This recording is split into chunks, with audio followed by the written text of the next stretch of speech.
Hi, my name is Smita and I work in EdTech every single day. I create these videos based on the challenges that either my team member or I face while working on real client projects. The idea is simple. If we come across a problem, figure out a solution, and learn something useful along the way, why not share it with others who may be working on something similar? And even if it doesn't help anyone else, it will definitely help my team member who was facing the challenge in the first place. Recently, one of my team member was trying to create a flip card style interactivity, similar to the one we often see in RISE courses. She wanted to achieve a similar effect in articulate storyline, but wasn't quite sure how to build it. So in this video, let's break it down and see how we can create that flip card style effect in articulate storyline. Let's get started. Let me first show you what the final interaction looks like, and then we will build it step by step.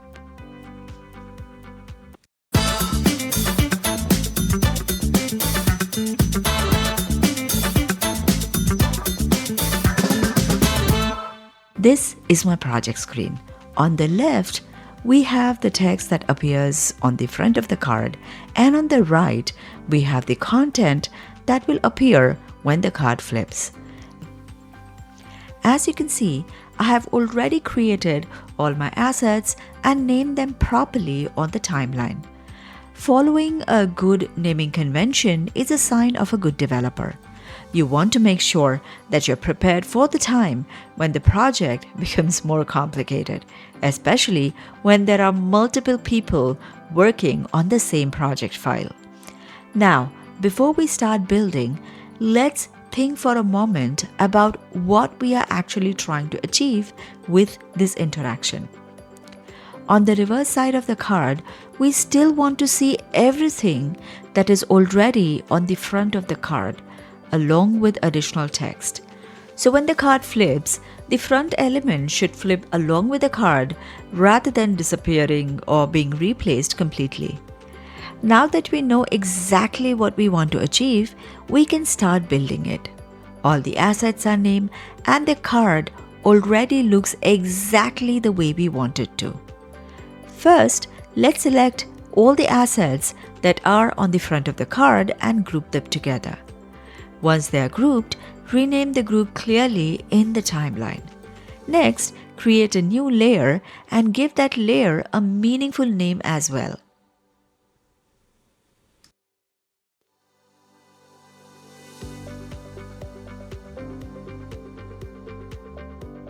Copy the front of the card group and paste it on the new layer. Don't worry about the position. When you copy and paste the group this way, Storyline automatically places it in exactly the same position. Now place the additional text that is meant for the reverse side of the card. In my case, the text box is a little bigger, so I will resize it and place it in the desired position.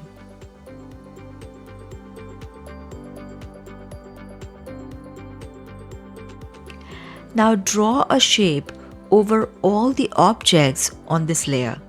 Set both the fill and the border color to none. We only need this as a transparent layer. We are going to use this swivel animation. This swivel animation swivels twice.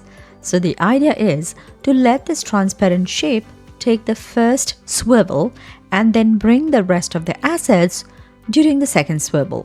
I know, that may sound a little complicated at first, but trust me, once you see it working, the process is actually quite simple.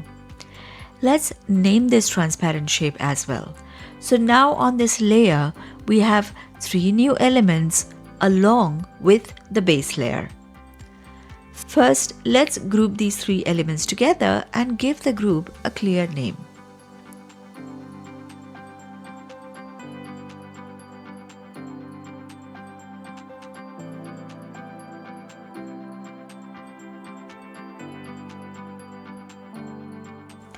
Now, because we have already copied the assets from the base layer, we don't need the original ones to remain visible.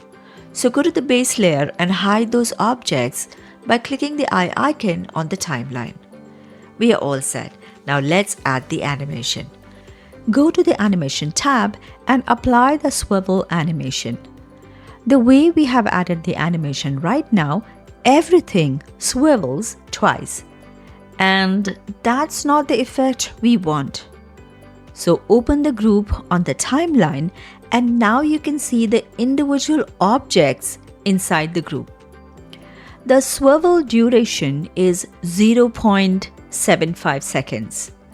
Move the text and the front card group so that they begin at around 0.50 seconds.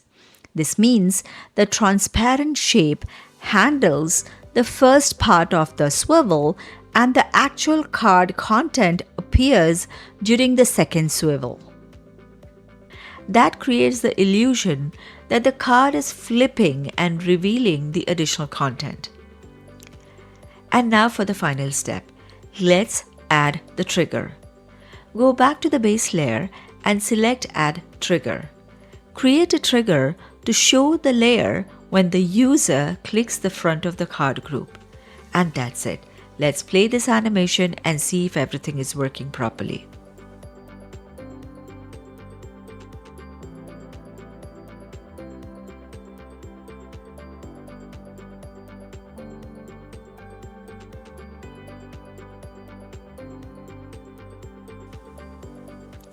Now when the learner clicks the card, it creates that flip card style effect directly inside Articulate Storyline. And there you have it. Our flip card interactivity is ready to use. Thank you for watching this video so far. If you found it useful, please subscribe to the channel, like the video, and share it with others who might find it helpful. And if you would like to support me and help me continue creating more practical content like this, you can buy me a coffee. The link is in the description below. Thank you once again for watching, and I will see you in the next video.